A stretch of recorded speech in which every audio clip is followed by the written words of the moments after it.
In a story that continues to develop, we've gotten word that there was a shooter at the Capital Gazette, a newspaper in Annapolis, Maryland. Now, this occurred in the newsroom of the paper, and so far we know that at least 5 people have died as a result of this person opening fire. We do not know the identification of the shooter at the moment, but here is what we do know. An intern working for the paper put out a tweet indicating that they were in harm's way. He had tweeted the following: active shooter, and then included the address and said, please help us. Now that's Anthony Messenger, again, he's an intern. Anthony Messenger also tweeted at the Baltimore Sun that a writer at the Capital Gazette who edits other local newspapers was shot. And Phil Davis, who is a Gazette reporter, said that multiple people had been shot. Now, we got word that John McNamara was one of the individuals who was shot. And again, this is a developing story. The details are still incredibly sketchy, and police are kind of holding back from releasing a lot of information. But just to read some of what Phil Davis, one of the reporters, had said on Twitter, and this was not while he was hiding under a desk. This was actually while he was waiting to speak to police. He had tweeted, "There is nothing more terrifying than hearing multiple people get shot while you're under your desk and then hear the gunman reload." He also said, "A single shooter shot multiple people at my office, some of whom are dead." Finally, he says, "Gunman shot through the glass door to the office and opened fire on multiple employees. Can't say much more and don't want to declare anyone dead, but it's bad." But we now know that at least 5 people have died. Okay, the country has lost its mind on several different fronts. I want to break it down and explain it. There's an attack on the press that Donald Trump called the enemy of the people.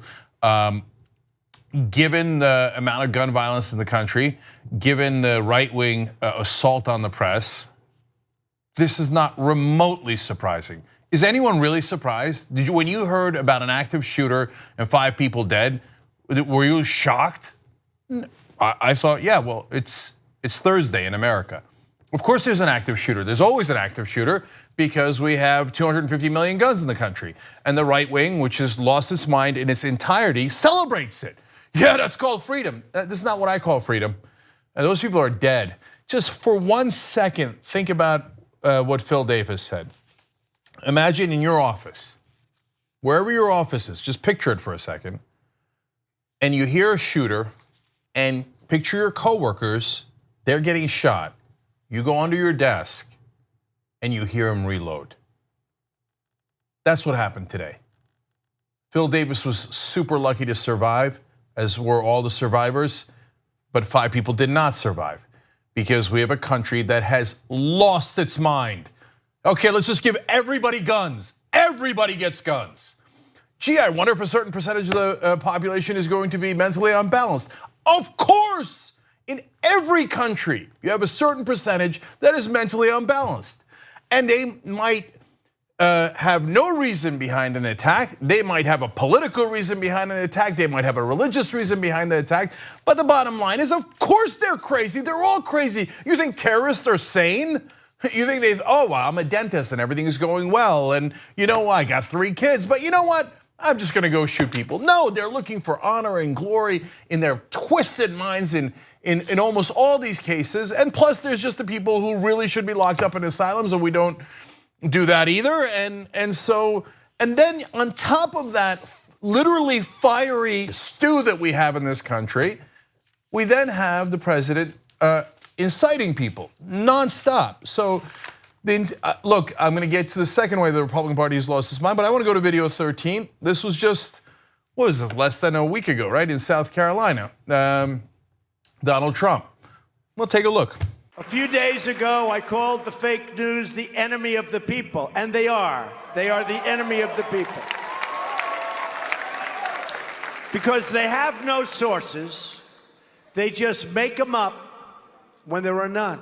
Say that we can't criticize their dishonest coverage because of the First Amendment. You know, they always bring up the First Amendment. Okay, so Anna and I discussed this on a previous show. I think, is it all right to criticize the press? Of course it is. You also have a First Amendment right, right? Is it okay to call them biased? Of course it is. Is it okay to call them the enemy of the people? especially when you're the president of the United States? No, not remotely okay. How many times has this guy incited people? He says, oh, you gotta attack him, I'll pay for your bills. Attack, attack, attack. And then Charlottesville happens. He learns nothing from it. And then he goes on to say, there's very good people on both sides. There's very good people on the Nazi side? Is that what happened? And he has no remorse. And the Republican voters had already almost lost their minds, and Trump just put them over the top. So why do I blame all the voters, which no one else says, oh my God, don't criticize the Republican voters. No, I will criticize them because they love guns and they say, give it to everybody, give it to everybody. Don't get surprised when the policies they voted for wind up murdering someone you know, okay? And in the case of the media, poll just came out. 92% of Republicans say that the news sources report news they know to be fake, false, or purposely misleading. 92%. 92% of Republican voters say they all go into newsrooms, like the one they just shot up, and we don't know who it is in specific. I'm telling you the trends and where the right wing keeps pushing, right? Oh, they go into that Capital Gazette and they don't actually do the news. They don't check any of the facts. They just make up stuff against Republicans. Oh, they're the enemy of the people. Why don't you? The only thing left to say is, why don't you do something about it? They bring him right up to the edge, except for Milos Response, who just said a couple of days ago, I can't wait for vigilante squads to start gunning journalists down on sight.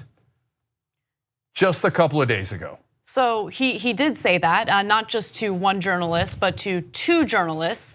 And we talked about that when that story broke. And of course, he is now being questioned about those statements and whether or not there could be a connection to what happened in the shooting. And I want to be clear, we don't know who the shooter is, and it's difficult to mention what a motive is until we know exactly what happened and what his motive is. But with that said, I agree with Cenk in that every single day we do hear something from the President of the United States in regard to how the media is the enemy, the media is not to be trusted, it's fake news, fake news, fake news. He keeps drawing this narrative that is incredibly dangerous, because if his voters are convinced that media sources that are critical of him are not to be trusted and that they're the enemy of the people, I mean.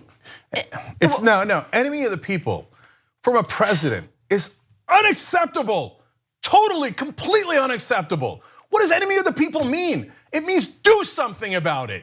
They're your enemy and they're here right now. Look, I know why he wants to smear the press and prosecutors and rule of law, because he's a lifelong criminal. He's been a criminal his whole life. Oh, and we've shown you dozens of cases on the Young Turks. Oh, I need to build something.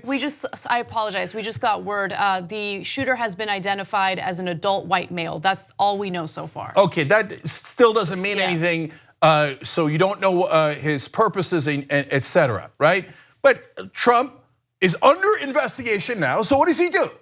He attacks the prosecutors. Don't believe the prosecutors. Don't believe the rule of law. Don't believe the cops. Don't believe the FBI. Oh, the press gives you facts. Don't believe the press. They're the enemy of the people. So that's Trump and that's Milo. So was it them who egged on this person, or was it a personal thing? We don't yet know, okay?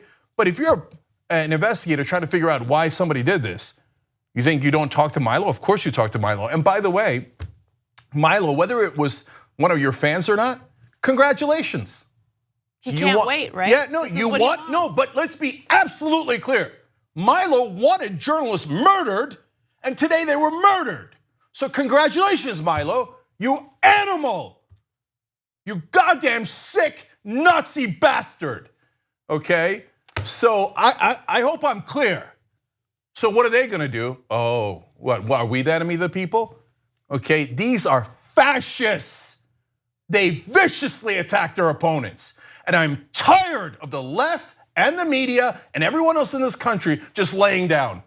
And now there's 5 people laying down on the ground because everybody's got guns and they keep telling you, attack the press, attack the press. God damn it. People keep dying every day. When are we gonna do something about it? And when we say that, we mean legally, we mean politically, because we're not like the animals on the right. We actually believe in democracy, we believe in this country, we believe in the Constitution, And we believe that you do things through democracy and politics, not through violence. But the other side, they don't play by any rules because they don't believe in our form of government. They are fascist and authoritarian by their nature. So what do? Egg people on until there's people on the ground. I want to read the response that Milo Yiannopoulos gave to reporters when they questioned him about his statements and whether there could potentially be any relation to the shooting that just happened. He said, if there turns out to be any dimension to this crime related to my private misreported remarks. Yeah. Ironic. Why don't you call them fake news while you're at it? The responsibility, no, it gets worse. The responsibility for that lies wholly with the Beast, meaning the Daily Beast, and Observer for drumming up fake hysteria about my private joke, and with the verified liberals who pretended they thought I was serious. So you did say it. You did say it, and now your excuse is, when I was talking about murdering journalists, I was joking. Ha ha, what a funny joke, Milo. And now 5 people are dead and there's 5 families and their loved ones are not gonna come home. What a funny joke that was, Milo. It isn't a goddamn game. You don't understand. I know you're doing it for profit, you're doing it for personal glory, and you have no morals, none. I get that. But what you don't understand is your followers are lunatics. They're deranged lunatics. So when you say murder journalists, you claim it was a joke, which I don't believe for a second. By the way, Milo also sent a little payment to a reporter he didn't like for $14.88. 14 represents white supremacists, 88 represents Heil Hitler. So when I call him a Nazi, it is purposeful because that is what he does. You think 1488's a mistake? No, he does it on purpose. They did Heil Hitler once he was singing and he didn't do anything about it. Richard Spencer. So he loves it and he eggs people on even if he pretends afterwards. So he does not deny the quote. He just says, I was joking about a terrible, terrible thing. But your listeners oftentimes act on your things. Now in this case, we don't know yet. We do know what the result you wanted. That is clear. You wanted to egg people on and you wanted to incite people. So congratulations. 2 easy ways to follow the Young Turks. One is hit the subscribe button down below. Then you're a TYT subscriber. And second is ring the bell. And when you do that on YouTube, you're notified of our videos.